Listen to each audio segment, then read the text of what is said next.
which then aggregated to finally become the first forms of life.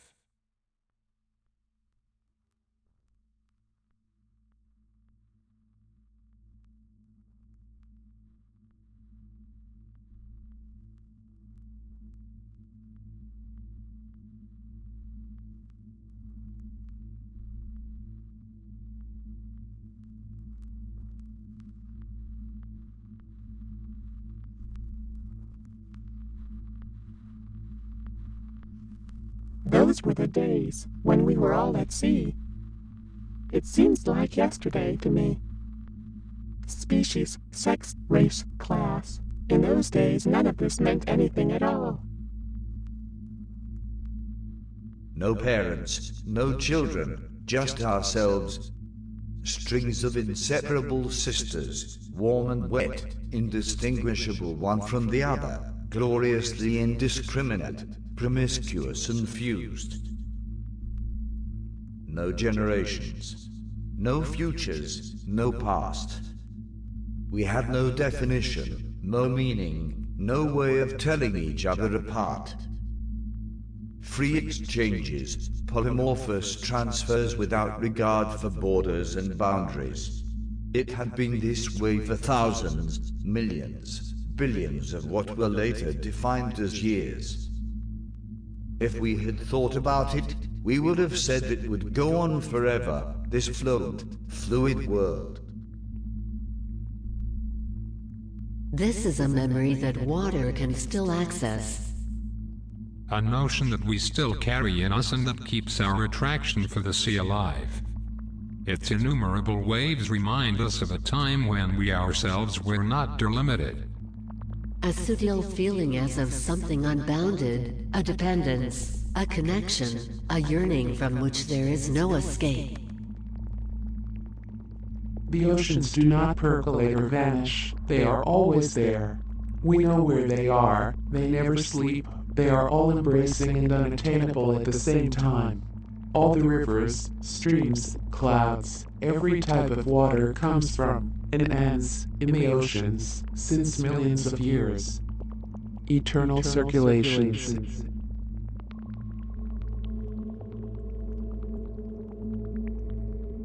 The sea has a voice that sounds like 1,000 voices.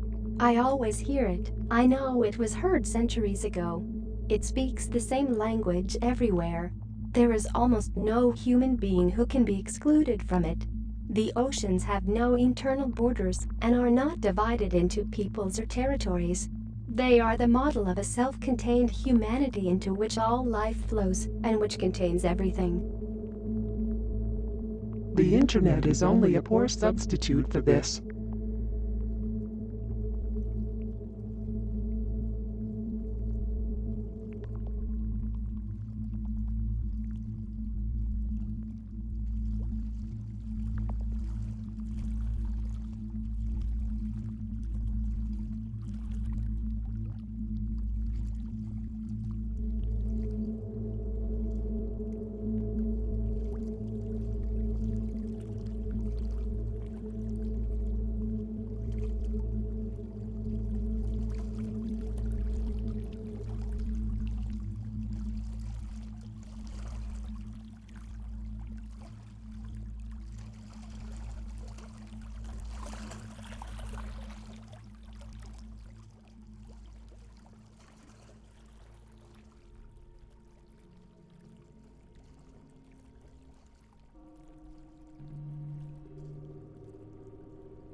When our ancestors first stepped foot on land, they brought the oceans with them.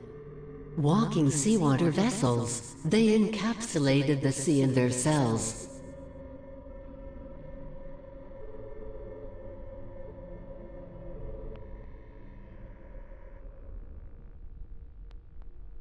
Many researchers are convinced that water has the ability to retain the memory of substances previously dissolved in it. Connecting to the fluids of your body therefore means connecting to the fluid oceanic world and the origin of all life in the primordial sea soup.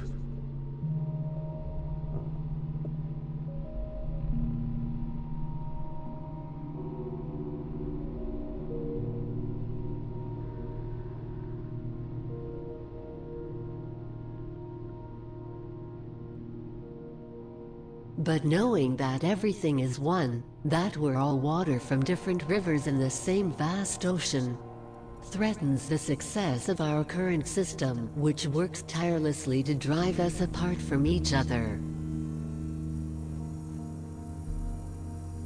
Drops are easier to control than ocean waves. Insecure individuals are better customers than polymorphous marine multiplicities.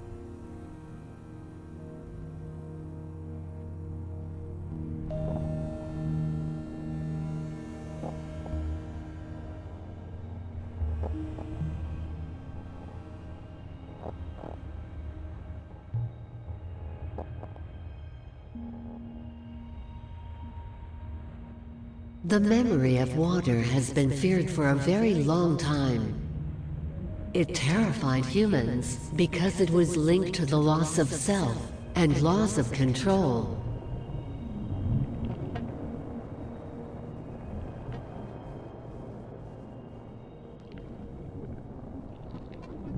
Floods, deluges, and tides can't be controlled. They destroy all orderings and separations, fold over what is straight and upright, and transform dry land and solid ground into a viscous, yielding swamp. The connection is perhaps clearest when the metaphors of liquidity and filth are combined, as in such notions as morass, mud, mucus, and excrement.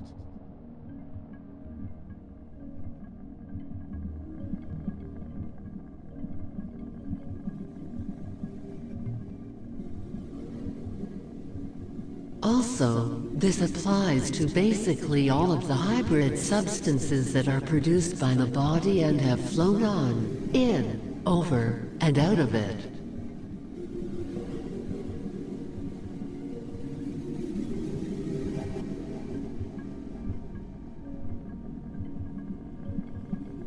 Experiencing your own body as a producer of streams and swells, as a flowing, spilling and splashing entity, filled with water full of memories, can consist in a peculiar feeling.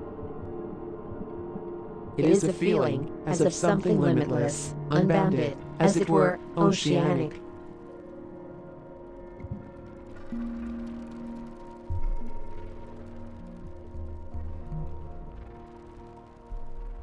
At the beginning of the 21st century, this oceanic feeling is confirmed by more and more people. Some blame the internet for that, proclaiming that the web's an ocean. But I disagree. The net rejects the warmth that dissolves physical boundaries. Going online does not free you from the bondage of self.